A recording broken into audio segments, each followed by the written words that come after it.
আমার SSC জিডিতে 171 সেমিতে selection হলেও এখন বর্তমান আমার হাইট হচ্ছে 173 সেমি, কারণ ট্রেনিংয়ে আরও 2 সেমি বেড়ে গেছিলো। তো জয় হিন্দ ভাইও, তো আবারও স্বাগত জানাই আমার ফোর্স ফিউচার ইউটিউব চ্যানেলে। তো একটা লাগাতার কমেন্ট আসছিলো যে দাদা এই বিষয়ে একটা ভিডিও বানাও, আমাদের খুব প্রয়োজন। তো ভিডিওটা হচ্ছে থাম্বনেল থেকে বুঝতেই পারছো। আবারও বলি যে ভিডিওটা হচ্ছে যে হাইট কিভাবে বাড়াবো, বা হাইটটা অনেকটাই কম আছে, তো কি কি করা উচিত বা কি কি না করা উচিত, তো সেগুলো আমি একটু ডিটেলসে বলবো। তো প্রথমে আমি বলি যে আমি কে। আমি হচ্ছে একজন প্যারামিলিটারি জওয়ান, ঠিক আছে। তো ভিডিওটা পুরোটা দেখো এবং আমি বলবো যে আমার হাইটটা কী ছিল, কি করেছিলাম এবং এইসব ব্যাপারটা বলবো। তো বিষয়টা হচ্ছে যে আমি একজন হচ্ছে প্যারামিলিটারি জওয়ান। তো আমি যখন ক্লাস 10-এ পড়তাম, ঠিক 10-এ পড়তাম, তো তখন আমার হাইট ছিল 165 সেমি। কিন্তু এসএসসির জন্য জেনারেল হোক আর এসসি ছেলেদের জন্য নর্মাল যেগুলো এরিয়া, সেই সমস্ত এরিয়ার জন্য তোমার 170 সেমি ন্যূনতম হাইট চাই, কিন্তু আমার ছিল 165 সেমি। তো গ্রামেগঞ্জে একটা চলে থাকে যে একটা ক্যাম্পে বা একাডেমিতে ভর্তি করিয়ে দাও, ওখানে ঠিক হয়ে যাবে। তো ক্যাম্পের মানুষজন মানে যারা লোকজন হয়, তো আমি বিকেলে সকালে রানিং করতাম, তো ওরা দেখেই আমার সাথে যোগাযোগ করে আমার বাড়ি এসেছিলো একবার, যে বলল যে দাদা তোমাদের বাড়ি যাব একবার, তোমাদের সব কিছু মানে ডকুমেন্ট দেখবো, তারপর আমাদের ক্যাম্পে ভর্তি হব। তারপরে অনেকটা হয় না যে পুরনো যেমন যখন আর্মি চলছিল আর কি, তো জব পাওয়ার পরে কিছু হালকা পাতলা টাকা পয়সা দিয়ে, তো এই রকম ব্যাপারটা ছিল। তো আমার বাড়ি এসেছিলো, তো আমার বাড়ির সাথে মানে কি বলবো, বাড়ির পাশাপাশি যে আরও ছেলেপেলে এসেছিলো, সবাই এসেছিলো ওখানে। কিন্তু বিষয়টা এই হয় যে আমাকে ওরা মানে রিজেক্ট করে যে তোমার হাইট একদমই কম, 165 সেমি মাত্র হাইট, তো হবে না, হাইটটা বাড়লে তবে গেলে চেষ্টা করো। তো তখন আমার একটু মন খারাপ হয়েছিল যে এরা এরকম বলল। তো যাই হোক, আমি সেটা নিয়ে ডিমোটিভেটেড হইনি, আমি রানিং করছিলাম। কারণ আমার যখন আমি 10 দিয়েছিলাম 15 বছর বয়স ছিল মাত্র। তো যাই হোক, কাহিনিটা পুরোটা শোনো, ঠিক আছে, তারপরে আসল ব্যাপারটা বুঝতে পারবে। তারপরে যখন একটু হালকা পাতলা করে নিজস্বতা দেখালাম যে এটা করলে ভালো হবে, এটা করলে ভালো হবে, তো সেটা করতে থাকলাম। তখন আমার হাইট গিয়ে দাঁড়ালো 169.8, মানে 170-কে 0.2 বাকি, তো এইটা দাঁড়ালো, ঠিক আছে। তো সেই হাইট নিয়ে আমি সিআইএসএফ ফায়ারম্যানের গ্রাউন্ডে গিয়েছিলাম। তো সেখানে পাস করে গেছিলাম। প্রথমে তো হাইটে যেটা বার চেক করা হয়, তো ওখানে গিয়ে পাস করে গেছিলাম। চুল অনেক বড় বড় রেখেছিলাম, তো ওখানে গিয়ে পাস করেছিলাম। পাস করার পরে লাস্টে যখন একটা অ্যাডমিট কার্ডের মতো দেয়, তো ওখানে লাস্ট আরেকবার হাইট এবং চেস্ট চেক আপ হচ্ছিলো।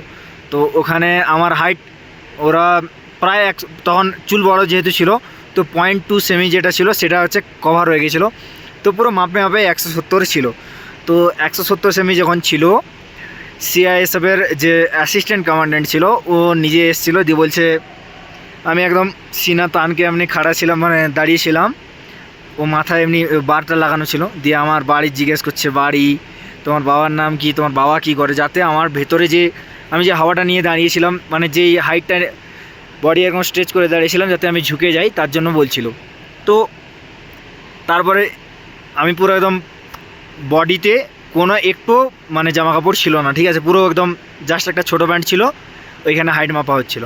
তো বডিতে পুরো ভাই 6টা বিস্কুট ছিল, ঠিক আছে, 6 প্যাক অ্যাপ পুরো ছিল। তো ওটা দেখেছিলো, তারপর বলছে ঠিক আছে তুমি আরও একটু ভালো করে রানিং করো। তারপর কিন্তু আমাকে কিন্তু পাস করে দিয়েছিল। তারপর থেকে যখন আমি আসাম রাইফেলে যাই, আসাম রাইফেলে আরও গ্রাউন্ড ছিল 2 মাস পরে, তখন আমার 170-এ সিলেকশান হয়েছে এবং এসএসসি জিডিতে 171-এ সিলেকশান হয়েছে। তো ভিডিওটা একটু বড় হতে পারে, কিন্তু কীভাবে আমি করেছিলাম সেটা বলি।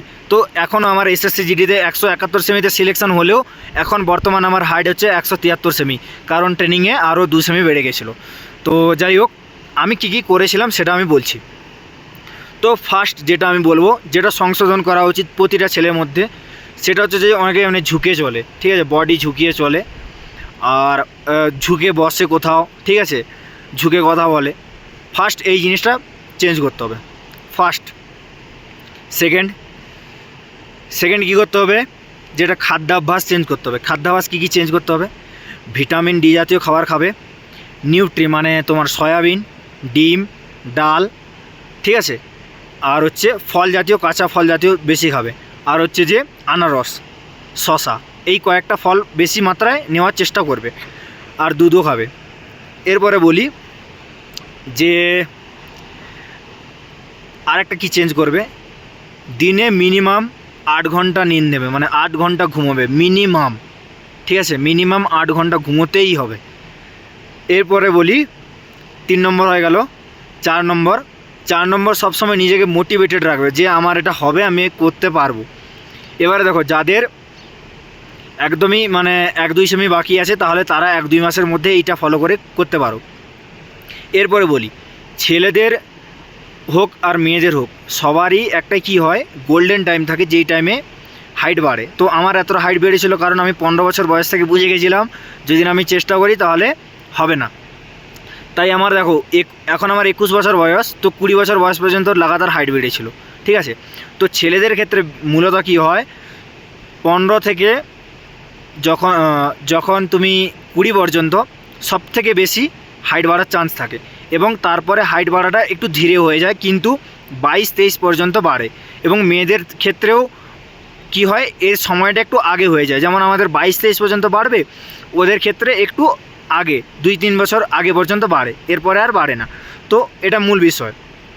আর একটা কথা বলি যে এটা মানে জিনের উপরে অনেকটা ডিপেন্ড করে, ঠিক আছে। তো জিন যেরকম থাকবে সেই রকম কোয়ালিটি তোমার হচ্ছে হবে, মানে হাইট হবে। তোমার মা, তোমার মামা, দাদু, তোমার বাবা, তোমার দাদু যেরকম জিন আছে সেই রকমের ওপরে হবে। তো এবার ভাই এইবারে বলি যেটা মেন মন্ত্র, সেটা হচ্ছে যে এক্সারসাইজ। তো এক্সারসাইজ কী কী করতে হবে? তো ফার্স্ট এক্সারসাইজ, দিনে মিনিমাম 30 মিনিট জগিং করবে, ঠিক আছে, ফার্স্ট। তারপরে যারা যে যোগা জানো যোগা করবে, ঠিক আছে, যোগা মিনিমাম 20 মিনিট। এরপরে কয়েকটা এক্সারসাইজ লাগাতার দিচ্ছি, দেখো এইটা একটা এক্সারসাইজ,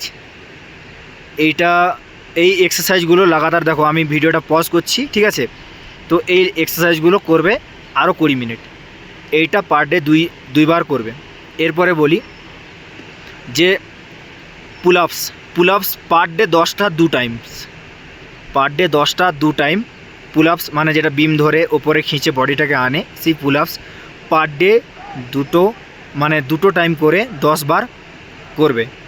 এরপরে বলি এক্সট্রা ওয়ার্ক কী থাকবে, মানে ওই যে বিম বারটা যেখানে বিম দেব বা ডন মানে খিঁচবো যেটাকে বলে, তো ওখানে চেষ্টা করবে ঝুলে থাকার কীভাবে, প্রথমে 30 সেকেন্ড চেষ্টা করবে পার ডে, তারপর 45 সেকেন্ড, 1 মিনিট, 2 মিনিট, 3 থেকে 4 মিনিট লাগাতার করে 2 বেলা ঝুলে থাকবে। হাতের মজবুতি, হাতে ঝুলে থাকবে পুরো বডিটা, কিন্তু 3 থেকে 4 মিনিট থাকা অনেকটাই কষ্ট, but practice makes man perfect, ঠিক আছে। তো প্র্যাকটিস করলে সব কিছুই হবে। আমি পেরেছি ভাই, তোমরাও পারবে, ঠিক আছে। তো আজকের জন্য এটুকু। এরপরে যদি তোমাদের কোনো সমস্যা থাকে অবশ্যই আমার নিচে ফেসবুক, ইনস্টাগ্রামের লিঙ্ক আছে, ওখানে গিয়ে আমাকে মেসেজ করো।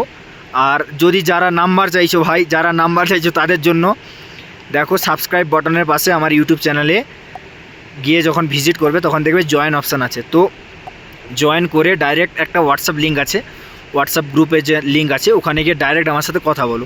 আর দেখতে পাচ্ছ ভাই পাহাড় পর্বত, তো নেটওয়ার্ক অনেক সমস্যা, তাই আমি যখন টাইম পাই তখনই রিপ্লাই করি, কিন্তু এটা রিপ্লাই অবশ্যই পাবে তুমি যেখানে মেসেজ করো না কেন। তো দেখা হচ্ছে নেক্সট ভিডিওতে। জয় হিন্দ।